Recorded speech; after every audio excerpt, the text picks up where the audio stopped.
श्री स्वामी समर्थ, जय जय स्वामी समर्थ, श्री स्वामी समर्थ, जय जय स्वामी समर्थ। नमस्कार मित्रांनो, डेस्क मराठी या युट्यूब चॅनल मध्ये आपल्या सर्वांचं मनपूर्वक स्वागत आहे। आजचा व्हिडिओ आहे होळी निमित्त। तर नक्की होळी कधी आहे, होळीची तिथी वार कधी साजरी करायची, नक्की 13 तारखेला की 14 तारखेला, चला जाणून घेऊया होळीबाबतची माहिती।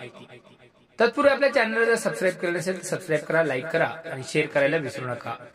होळीच्या सणाचं जर महत्व पाहायचं ठरलं तर हिंदू धर्मामध्ये विशेष महत्व आणि होळीच्या अग्नीत धान्य, नारळ, पुरणपोळीचं नैवेद्य टाकून तिला हार, फुलं वाहिली जातात।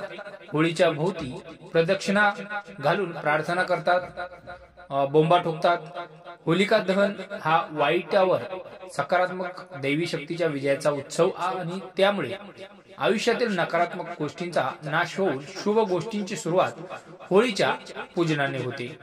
रंगांची उधळण करणाऱ्या होळीच्या सणाची वाट सर्वजण अगदी आतुरतेने पाहत असतात। लहान मुलांपासून ते तरुणांपर्यंत होळीचे प्लॅनिंग कित्येक दिवस आधीपासूनच सुरू होतं आणि यावर्षी सर्वजण गोंधळात पडले, कारण यंदाची होळी नक्की 13 मार्चला आहे की 14 मार्चला लोकांना समजत नाहीये। त्यामुळे आज आपण हे कन्फ्युजन थोडस दूर करूया। मित्रांनो, होळी आपल्याकडे 2 दिवस साजरी केली जाते। एक असते छोटी होळी, ज्यामध्ये होलिका दहन केलं जातं। पूजा विधीने होळी पेटून पुरणपोळीचा नैवेद्य होळीला दाखवला जातो। लहान मुलं यावेळी डफली वाजून आनंद लुटतात, होळी खेळून आनंद लुटतात।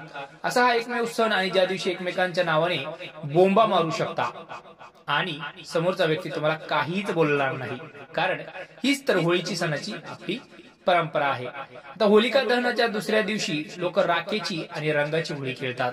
ही मुख्य होळी असते। या दिवशी सकाळी लवकर उठून आदल्या दिवशीच्या होळीची जी राख असते ती एकमेकांच्या अंगाला लावून होळी खेळली जाते। तसेच रंगीबेरंगी कलर लावून होळीचा मनमुराद आनंद लुटला जातो। सर्वजण 2 दिवस होळीचा सण साजरा केला जातो। आता यंदा 2025 मध्ये पंचांगानुसार जर पाहायचं म्हटलं तर दिनांक 13 मार्च गुरुवार 2025 रोजी सकाळी 10:35 पौर्णिमा सुरू होते। त्या दिवशी रात्री होलिका दहन केलं जाईल आणि होळी पेटून तिची पूजा 13 मार्चला होईल। तसंच शुक्रवार 14 मार्च रोजी दुपारी 12:23 पौर्णिमा तिथी संपते। त्या दिवशी रंगाची होळी खेळली जाईल।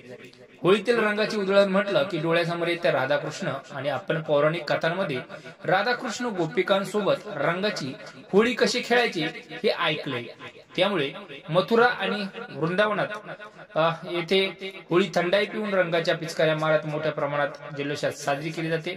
तर नक्कीच होळी हा सण खूप महत्वाचा आहे आणि संपूर्ण भारतभर होळी साजरी केली जाते। तर हा व्हिडिओ तुम्हाला कसा वाटला ते नक्की कमेंट करून सांगा, लाईक करा आणि शेअर करायला विसरू नका। धन्यवाद।